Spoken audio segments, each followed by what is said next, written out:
fora ali a sua residência. O antigo comerciante de vinhos entrou desembaraçadamente e seu primeiro impulso de afeto e saudade foi para a filha caçula, por quem nutria a mais apaixonada atração. Gritou por ela, chamava, como todas as tardes, voltando ao lar após as lides penosas do dia.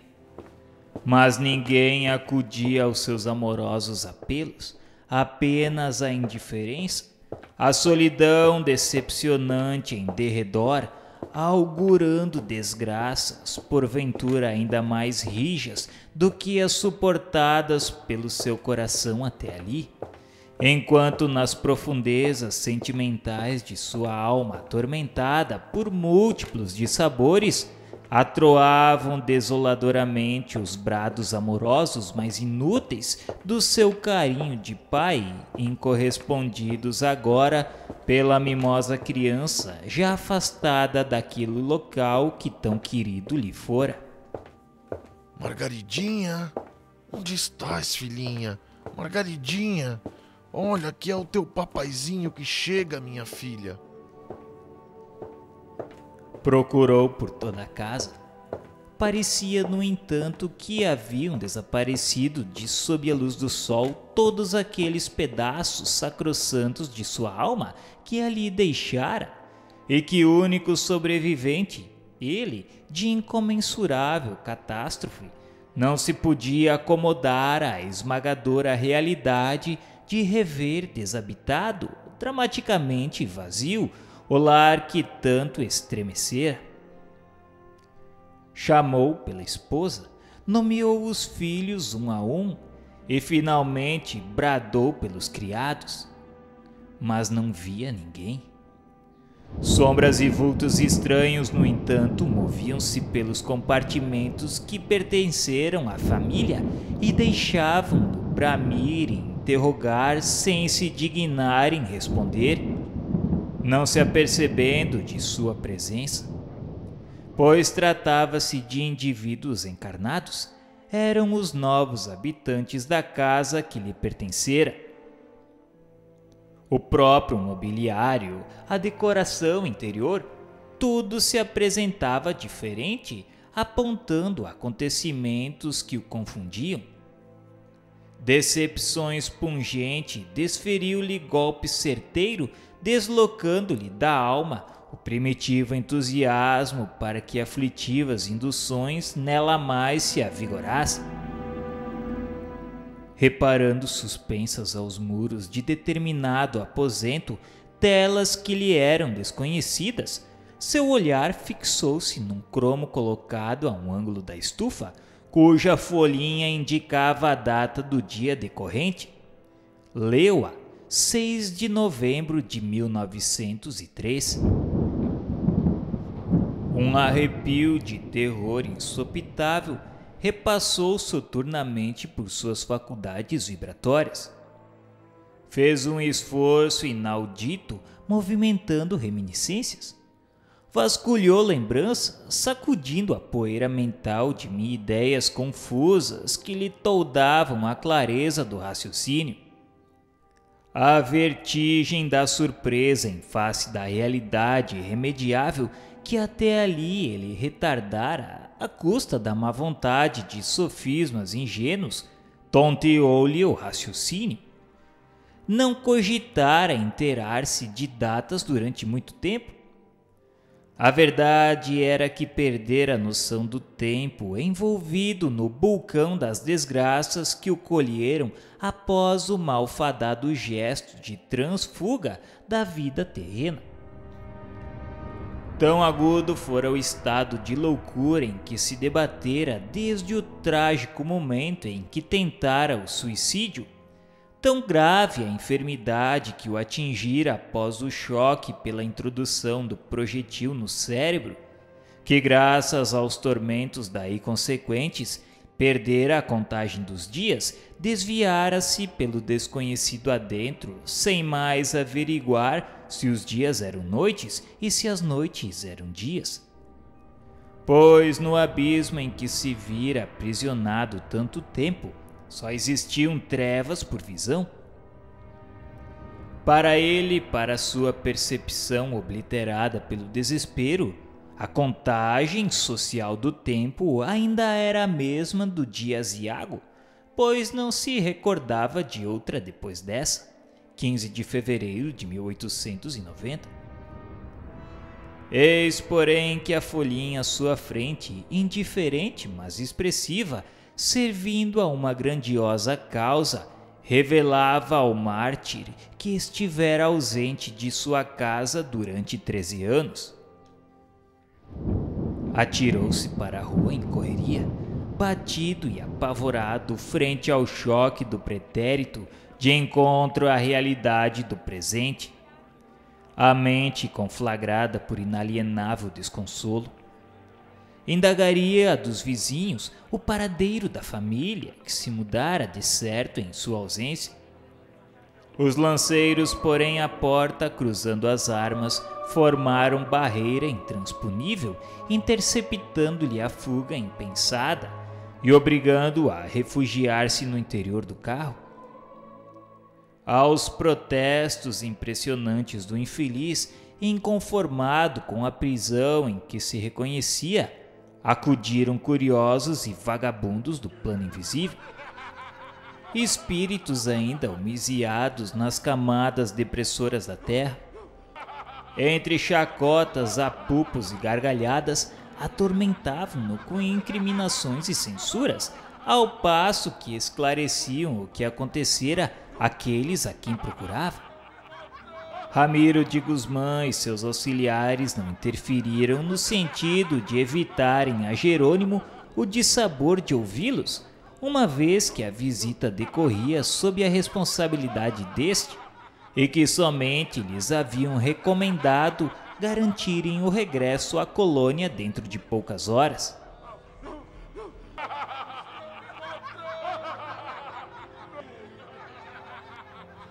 Pretendes então esclarecer o paradeiro de tua muito amada família, ó miserável príncipe dos bons vinhos? Pois saibas tu que daí foram todos enxotados há muitos anos. Teus credores tomaram-lhes a casa e o pouco que para teus filhos andastes ocultando à última hora. Procura teu filho Albino na penitenciária de Lisboa, tua Margaridinha nas sarjetas do cais da Ribeira, vendendo peixes, fretes e amores a quem se dignar remunerá-la com mais prodigalidade, explorada pela própria mãe, tua esposa Zulmira, a quem habituastes a luxo exorbitante para as tuas posses, e cujo orgulho jamais pôde fazer-se ao trabalho digno e à pobreza.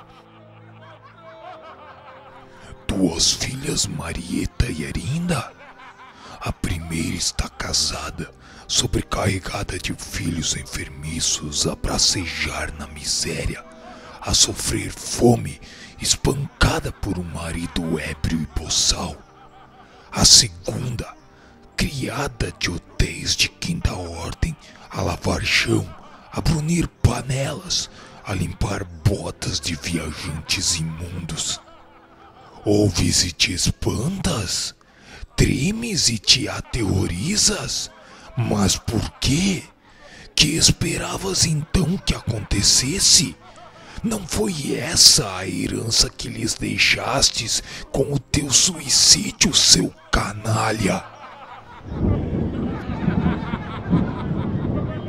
E entraram a enxovalhar o desventurado com insultos e vitupérios, quais vaias impiedosas, intentando atacar a viatura a fim de arrebatá-lo, no que foram impedidos pela guarda protetora.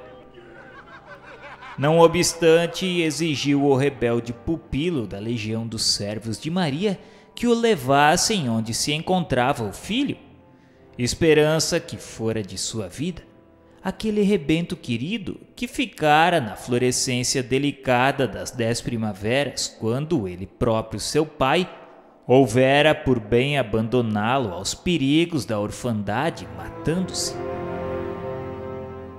convulsionado sob a ardência de pranto insólito, compreendeu que era conduzido e que penetrava os muros sinistros de um cárcere, sem que houvesse podido distinguir se se encontrava no Porto ou realmente em Lisboa. Com efeito, ali estava Albino, metido em cela sombria, implicado de crimes de chantagem e latrocínio, condenado a 5 anos de prisão celular e a outros tantos de trabalhos forçados na África, como reincidente nas gravíssimas faltas. Apesar da diferença marcante de 13 anos de ausência, Jerônimo reconheceu seu filho esquálido, pálido, maltratado pelos rigores do cativeiro, embrutecido pelos sofrimentos e pela miséria, atestado patético do homem desvirtuado pelos vícios. O antigo negociante contemplou o mísero vulto sentado sobre um banco de pedra na semi-obscuridade da cela e o rosto entre as mãos. De olhos amortecidos, fitos nas lajes do chão, rolavam lágrimas de desespero, compreendendo o suicida que o jovem sofria profundamente.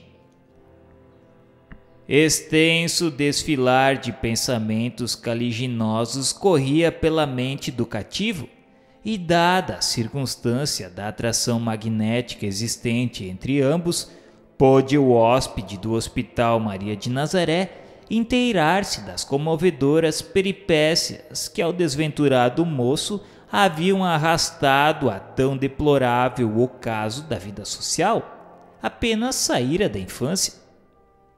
Como se a presença da atribulada alma de Jerônimo impregnasse de advertências telepáticas seus dons sensíveis, Albino entrou a recordar, satisfazendo sem o saber os desejos do pai, que almejava inteirar-se dos acontecimentos, e como envergonhado das más ações cometidas, recordava o genitor morto havia 13 anos, e ia dizendo ao próprio pensamento, enquanto as lágrimas lhe escaldavam as faces, e Jerônimo ouvia-o como se falasse em voz alta. Perdoai-me, Senhor, meu bom Deus, e vinde com vossa misericórdia, socorrei-me nessa emergência penosa de minha vida. Não foi exatamente desejo meu o precipitar-me nesse báratro insolúvel que me ferreteou para sempre. Eu quisera ser bom, meu Deus, mas faltaram amigos generosos que me estendessem as mãos salvadoras, ocasiões favoráveis que me dilatassem perspectivas honestas. Vi-me lançado ao abandono depois da morte de meu pai, criança indefesa e inexperiente. Não tive recursos para me instruir, habilitando-me em alguma coisa séria e digna. Sofri fome, e a fome maltrata o corpo enquanto envenena o coração com as ansiedades da revolta. Tirintei de frio em mansardas inóspitas, e o frio que enrigela o corpo também enrigela o coração. Sofri a angústia negra da miséria, sem esperança e sem tréguas. A solidão do órfão, corroído de saudades do passado, envelhecido em pleno alvorecer da vida, graças às desilusões dos múltiplos dissabores. Não pude achegar aos bons, aos honestos e respeitáveis, para que me compreendessem e ajudassem na conquista laboriosa de um futuro digno, porque aqueles de nossos antigos amigos, a quem procurei, confiante, me repeliram com desconfiança, entendendo que eu pertencia a uma descendência marcada pela desonra, pois, além do mais, minha mãe desvirtuou-se tão logo se reconheceu desamparada e só. Tornei-me homem depois de me entrecoxar com os piores aspectos e elementos da sociedade. Precisei viver. Acicatava meu orgulho ferido, a indomável ambição de libertar-me da miséria abominável que me acossava sem tréguas desde o suicídio do meu pai. Vi-me arrastado a tentações perversas, mas que a minha ignorância e a minha fraqueza se afiguravam-lhe soluções salvadoras. Excedi as suas seduções, porque não tive um amparo orientador de um verdadeiro amigo a indicar o caminho certo a preferir. Oh, meu Deus, que triste é ver-se a criatura órfã e abandonada, ainda na infância, neste mundo perpleto de torpezas. Meu pobre e querido pai, por que te mataste? Por quê? Não amavas então a teus filhos, que se perderam com a tua morte? Por que te matasses, meu pai? Não tivesses compaixão de nós? Eu te amava, eu sim. Muitas vezes naqueles primeiros tempos, chorei inconsolável, com saudades tuas. Tão bondoso eras para com teus filhos. Se nos amava, por que te matasse? Por quê? Por que preferisses morrer, lançar-nos à miséria e ao abandono, a lutar pelo amor de nós? Por que não resistisse aos dissabores, prevendo que a tua falta desgraçaria teus pobres filhos, que só contigo contavam nesse mundo? Se viveras e nos houveras terminado a criação, eu seria hoje certamente um homem útil, respeitado e honesto. Enquanto que, na verdade, não passo de um precito, maculado pela desonra irreparável.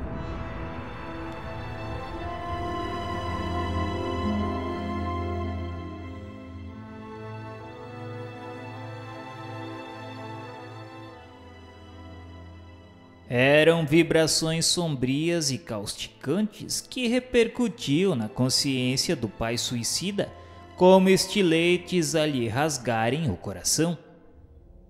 Confessava-se culpado único dos desastres insolúveis do filho, e semelhante convicção se dilatava de intensidade em diástoles torturantes, à proporção que as recordações emergindo das fráguas mentais de Albino, desfilavam quais retalhos de episódios dolorosos aos seus olhos aterrados de transfuga do dever. Jamais um homem na terra receberia tão significativo libelo acusatório, presente ao tribunal da lei, como esse que o desventurado suicida a si mesmo lançava, validando a narração dos infortúnios descritos através das reminiscências do filho, e que as sombras do presídio circundavam dos lúgubres atavios dos dramas profundos e irremediáveis. Desorientado, precipitou-se para o jovem, no incontido desejo de ressarcir tantas e tão profundas amarguras com o testemunho de sua presença, do seu perene interesse paternal, seu indissolúvel amor pronto a estirar mão amiga e protetora. Queria desculpar-se, suplicar perdão. Ele, o pai faltoso, dar-lhe expressivos conselhos que o reconfortassem, reerguendo-lhe o ânimo daquela ruinosa prostração.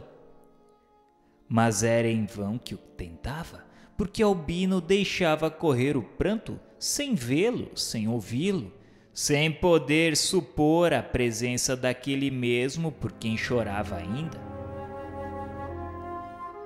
Então o mísero se pôs a chorar também, emitindo vibrações chocantes, reconhecendo-se impotente para socorrer o filho encarcerado. E como sua presença expedindo desalentos, disseminando ondas nocivas de pensamentos dramáticos, poderia agir funestamente sobre a mentalidade frágil do detento, sugerindo-lhe, quiçá, o próprio desânimo gerador do suicídio. Ramiro de Guzmán e seu assistente aproximaram-se e desarmaram-lhe as investidas, encobrindo Albino de sua visão. Convidaram-no a retornar para nossa mansão da paz, onde encontraria ele repouso e solução suave para suas atrozes penúrias. Lembraram-no do amor de Jesus, que mesmo pregado no cimo do madeiro, ofereceu aos homens como aos espíritos os ditames da conformidade no infortúnio, da resignação no sofrimento. Aconselharam a descansar, pois precisava serenar para refletir, porque no melindroso estado em que se encontrava, nada alcançaria fazer a benefício de quem quer que seja.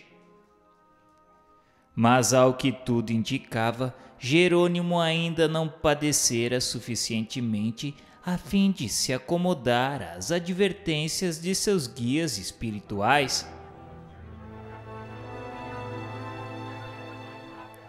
Não posso. Queira desculpar-me, senhor. Não deixarei de ver minha filha, minha Margaridinha. Quero vê-la. Preciso desmascarar a turba de maledicentes que vem a difamando. A minha caçula, atirada ao cais da ribeira, a vender peixes, fretes. Era o que faltava. Impossível, impossível tanta desgraça acumulada sobre só um coração. Não é verdade. Não pode ser verdade. Confio em Zulmira. É mãe. Velaria pela filha em minha ausência. Quero vê-la, meu Deus. Meu Deus, preciso ver minha filha. Preciso ver minha filha, ó Deus do céu.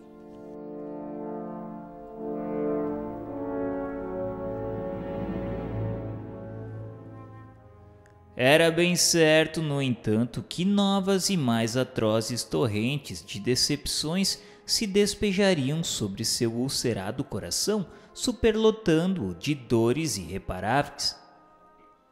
Ainda ao longe desenhara-se a visão ansiosa do estranho peregrino à perspectiva do cais da ribeira, regurgitando de pessoas que iam e vinham em azáfamas incansáveis. Avultavam as vendedoras e regateiras, mulheres que se alugavam a fretes de ínfima educação e honestidade duvidosa. Jerônimo pôs-se a caminhar entre os transeuntes, seguido de perto pelos guardas e o paciente vigilante que se diria a sua própria sombra. Esmagadores pressentimentos advertiam-no da veracidade do que afirmavam os difamadores, mas desejando mentir a si próprio na suprema repugnância de aceitar a abominável realidade, via-se compelido a investigar as fisionomias das regateiras. Ia e voltava nervosamente aflito, aterrado à ideia de se lhe deparar entre aquelas despreocupadas e insolentes criaturas as feições saudosas da sua adorada caçula. Deteve subitamente num recuo dramático de alarme. Acabara de reconhecer Zulmira gesticulando em discussão acalorada com uma jovem loira e delicada que se defendia, chorando das injustas e insofríveis acusações que lhe eram atiradas por aquela. Acercou-se apressadamente o pupilo do nobre Teócrito, como impelido por desesperadora diástole, para em seguida, atingido por supremo golpe, estacar submisso a sístole não menos torturante, reconhecendo na jovem chorosa a sua Margaridinha. Era com efeito peixeira. Ao lado pousavam os cestos quase vazios. Trazia os vestidos típicos da classe, socos imundos. Zulmira, ao contrário, trajava-se quase como as senhoras, o que não a impedia portar-se como as regateiras. Girava em torno da féria do dia a discussão vergonhosa. Zulmira acusava a filha de roubar-lhe parte dos produtos da venda, desviando-a para fins escusos. A moça protestava entre lágrimas, envergonhada e sofredora, afirmando que nem todos os fregueses do dia haviam solvido seus débitos. No calor da discussão, Zulmira, excitando-se mais, esbofeteia a filha sem que as pessoas presentes parecessem admiradas ou tentassem impedir a violência, serenando os ânimos. Tomado de indignação, o antigo comerciante interpõe-se entre uma e outra no intuito de sanar a cena deplorável. Admoesta a esposa, fala carinhosamente à filha, enxuga-lhe o pranto que corria pelas faces, convida-a a recolher-se ao domicílio. Mas nenhuma das duas mulheres podiam vê-lo, não podiam ouvi-lo, não se apercebiam de suas intenções, o que grandemente o irritava, levando-o a convencer-se da inutilidade das próprias tentativas. Não obstante, Margaridinha suspendeu os cestos, ajeitou-os ao ombro e afastou-se. Zulmira, a quem as adversidades mal suportadas e mal compreendidas haviam arrastado ao desmando, transformando-a em megera ignóbil, seguiu-a enraivecida, explodindo em vitupérios e insultos soezes. O percurso foi breve. Residiu em sombria mansarada nas imediações da ribeira. Em chegando ao misérrimo domicílio, a mãe desumana entrou a espancar excruciantemente a pobre moça, exigindo-lhe a todo custo a totalidade da féria, enquanto impotente a peixeira implorava trégua e compaixão. Finalmente, a desalmada, para quem o espírito atribulado do esposo leal trouxera das moradas do astral um ramalhete de rosas, saiu precipitadamente, arrastando ondas turvas de ódio e pensamentos caliginosos, atirando aos ares insultos e blasfêmias no calão que agora lhe era próprio e do qual Jerônimo se surpreendeu, confessando desconhecê-lo. A jovem ficou só. Ao seu lado, o vulto invisível do pai amoroso e sofredor entregava-se a cruciantes expansões de pranto, reconhecendo-se impossibilitado de socorrer o adorado rebento do seu coração, a sua Margaridinha, a quem entrevia ainda mentalmente tão loira e tão linda na lirial candidez dos 7 anos. Mas tal como se sucedera ao seu irmão Albino, a infeliz menina ocultou o rosto lavado em lágrimas entre as mãos e, sentando-se a um recanto, rememorou dolorosamente os dias trevosos da sua tão curta e já tão acidentada vida. Margaridinha abriu as comportas dos pensamentos e ondas de recordações pungentes se desprenderam aos borbotões, fazendo ciente ao pai o extenso calvário de desventura que passara a palmilhar desde o dia nefasto em que ele se tornara réu perante a providência, furtando-se ao dever de viver a fim de protegê-la, tornando-a mulher honesta e útil à sociedade, à família e a Deus. Ele ouvia como se ela lhe falasse em voz alta. À proporção que se consolidavam as desgraças da mísera órfã, acentuavam-se as decepções, a surpresa cruciante, a mágoa inconsolável, que lhe atravessavam o coração como venábulos assassinos a lhe roubarem a vida.